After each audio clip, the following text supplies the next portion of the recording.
ঢিঙৰ ৰাইজৰ মুখে মুখে এতিয়া এটাই মাথো নাম আব্দুল সামাদ চৌধুৰী।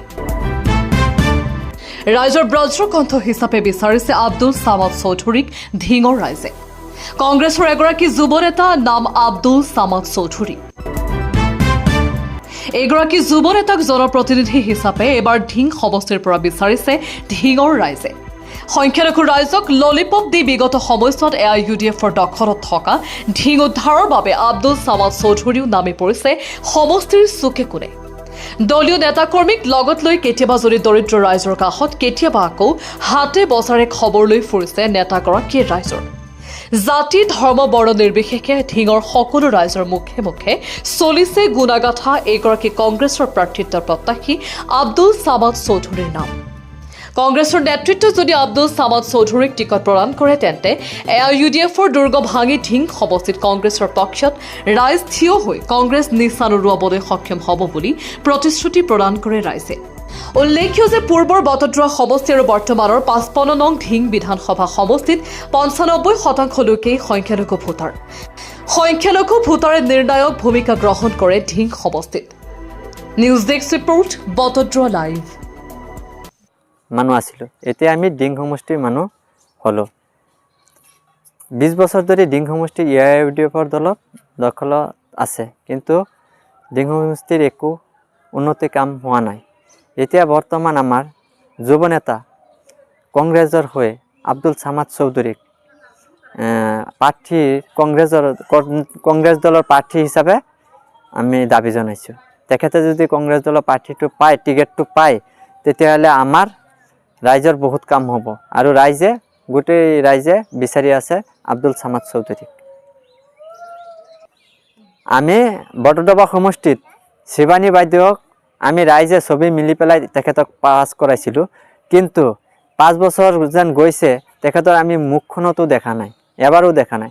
তেখেত যদি টিকেট দিয়ে তেতিয়াহ'লে আমাৰ ৰাইজে তেখেতক যোৱা 5 বছৰত আমি বটদ্ৰৱাত তেখেতক বিধায়ক বনাইছোঁ, কিন্তু তেখেতে আমাৰ গাঁও চুবুৰীয়াত এবাৰো আহি পেলাই দেখা দিয়া নাই। এতিয়া আমি বিচাৰি আছোঁ ৰাইজৰ জনপ্ৰিয় নেতা আব্দুল সামাদ চৌধুৰীক। তেখেতক যদি টিকেটটো দিয়ে তেতিয়াহ'লে আমাৰ ৰাইজে তেখেতক বিপুল ভোটত জয়যুক্ত কৰিম। নমস্কাৰ, আপোনালোকৰ চেনেলৰ জৰিয়তে মই ঢিংবাসী ৰাইজক মই শ্ৰদ্ধা জ্ঞাপন কৰিছোঁ। বিষয় হ'ল, আজি আলোচনাৰ বিষয়টো হৈছে যে বিগত ইলেকশ্যনত আমি আছিলোঁ বটদ্ৰৱা সমষ্টিৰ অন্তৰ্গত। তেতিয়া আমি শিৱামণি বাইদেউক বিপুল ভোটৰ সঁহাৰি দি পেলাই তেখেতক আমি জিকাইছিলোঁ। এতিয়া বিগত 5 বছৰত তেখেতক আমি চাহটো দেখা নাপালোঁ। যিহেতু ৰাইজৰো বহুত আক্ষেপ, মানে কাম কৰক নকৰক যিয়ে নকৰক, কিন্তু ৰাইজক দেখাটো দিব লাগে আহি পেলাই। এতিয়া বাইদেউ অহা নাই, সেইটো বাইদেৱে বুজি পাব। এইবাৰ ৰাইজে আকৌ বিচাৰিছে যে বোলে যে তেনেকুৱা যাতে নহয় দুনাই। এইবাৰ সমষ্টিৰ পুনৰুদ্ধাৰ হোৱাৰ পিছত এইবাৰ ঢিং সমষ্টি আমি নাম পালোঁ, আমি ঢিং সমষ্টিৰ অন্তৰ্ভুক্ত। আমাৰ ৰাস্তা ঘাটৰ যিটো অৱস্থা, মানুহৰ বহুত ভিতৰৰ ৰাস্তাবিলাক একদম মানে বৰষুণ দিলাৰ পিছত ল'ৰা ছোৱালী স্কুলত যাব নোৱাৰে, মানুহ বজাৰত যাব নোৱাৰে, এই অৱস্থা। সেইখিনি একচুৱেলি যদি ভালকৈ কৰাহেঁতেন তেতিয়াহ'লে মানুহৰ বহুত উপকৃত হ'লেহেঁতেন। আৰু আমি চবেই জানো যে ইনফ্ৰাষ্ট্ৰাকচাৰ ডেভেলপমেণ্ট নহ'লে কোনো জাতি এটা উন্নতিৰ পথত আগুৱাই যাব নোৱাৰে। গতিকে আমাৰ প্ৰতিনিধিসকল যদি সেইফালে সচেতন নহয় তেতিয়াহ'লে বৰ ডাঙৰ দুখৰ বিষয়। গতিকে এইবাৰ ইলেকশ্যন আমি সমাগত পাব্লিকে এইবাৰ সিদ্ধান্ত কৰিছে যে আমাৰ কংগ্ৰেছ পাৰ্টীৰ এতিয়া জয় যিটো অৱস্থা দেখা পাইছোঁ আমি ঢিং সমষ্টিত, যোৱা 20টা বছৰে এই চিটটো UDFৰ দখলত আছিল ঢিং সমষ্টি। তেতিয়াও এই অঞ্চলৰ কোনো উন্নয়নমূলক কাম হোৱা নাছিল। তো এইবাৰ ৰাইজে ভাবিছে যে অলপ বিকল্প বিচাৰিছে, যে কংগ্ৰেছৰ ফালে মানুহৰ ঢাল দাপলি মেলিছে। কংগ্ৰেছৰ চিট কণ্ডিশ্যনটো ভাল, কিন্তু বহুত কেণ্ডিডেট। এই কেণ্ডিডেটৰ মাজৰ পৰা এতিয়া যদি আমাৰ হাইকমাণ্ডে ভাল কেণ্ডিডেট যদি প্ৰক্ষেপ নকৰে, আকৌ তেনেকুৱাই যদি লেহেঙা কেণ্ডিডেট দিয়ে যে ৰাইজৰ ওচৰত নাহে, খবৰ নলয়, তেনেকুৱা কেণ্ডিডেট হ'লেওতো ৰাইজে আৰু চইচ নকৰে।